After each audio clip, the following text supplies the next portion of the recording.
You bring up a great point, which is when you're saying you're being creative and you can just drop something at night and the next day it's a hit. Even when you got started 10 years ago, you had to get somebody, or 12 years ago, you had to get somebody else to give you a record contract. You had, when you say you could promote, before you had to get some TV show or something to let you on. You had to let somebody let you make the record. Now you make the song and you publish it yourself. You promote it yourself with your platforms. So again, that must maybe tell us the arc of your career, because you've seen your career exactly overlaps with the change in the music industry. So tell us how you got your big break and how it's changed to now. So my big break, like I was. Or maybe you made your big break, but how did you become Davido? So I used to be a producer mainly. Like I always wanted to be like in the background of things. So I used to have an older cousin. He was like the musician of the family.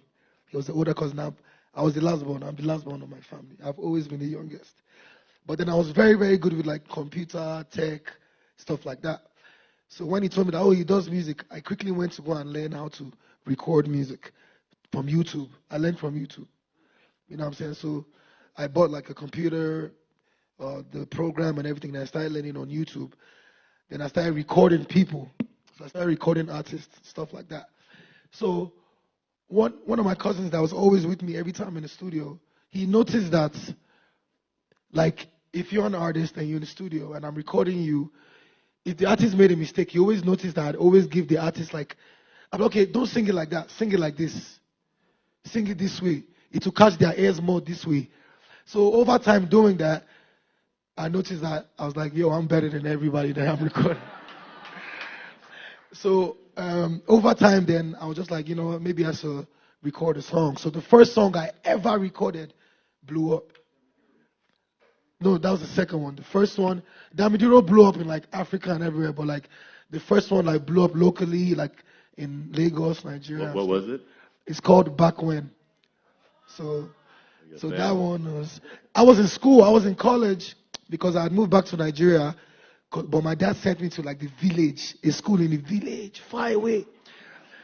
So he'd only let me come back every other week to Lagos to do music. So the deal was, you know what I'm saying, I can do music, but I got to finish school, you feel me? So I was doing that. So one day my boy called me, he was like, because I dropped the song and I went to school, so I don't even know what's going on. There was no social media like now where somebody can just send you a snap like, oh, I was in the club. They went crazy to your song. So my guy went for the weekend and came back on a Monday. So I'm walking to class like, he's like, guy, I was in the club last night. Everybody's singing your song. I said, eh? Boy, I dropped my school bag so quick. So like that was like the time then when I started realizing that, okay, I think I want to fully do music. So I left school for a bit and then went to focus on that. And then everything just... What did your dad say about that? Oh, he was mad, man. He was... But funny enough, my family, they've always loved music. Like my family, they dance a lot, we throw a lot of parties. But my dad is just very, very adamant on education. No matter, I don't win 100 Grammys, my daddy wants you to get education. Well, your dad, you know, is a very successful business person. Yeah. What did you learn from him in his business career, if anything, that you've applied to your music and creative career, which is also business career, but different? I mean, it's still, you know, business. You know what I'm saying? Sometimes we get in a lot of arguments because, you know, showbiz is different from a normal person's life that's just doing business. Like, for example, I might be in Italy and then maybe he just sees like a caption, oh, Davido buys this $300,000 watch. Why are you wasting your money? I said, Daddy, you understand. Do you understand why inspiring people? Do you understand? Do you understand? Why inspiring people? So, like, different aspects, but all in all, it's still business. Like, he still calls me to make sure, like, yo, save here, invest here, blah, blah, blah. If I want to, like, for example, I wanted to rent, like, a penthouse and stuff like that. And he advised me, like, you're wasting money. You're just renting, you're spending, you know what I'm saying, blah, blah, blah, on just, you know, buy it and then use it when you're not around Airbnb. So, little advice here and there.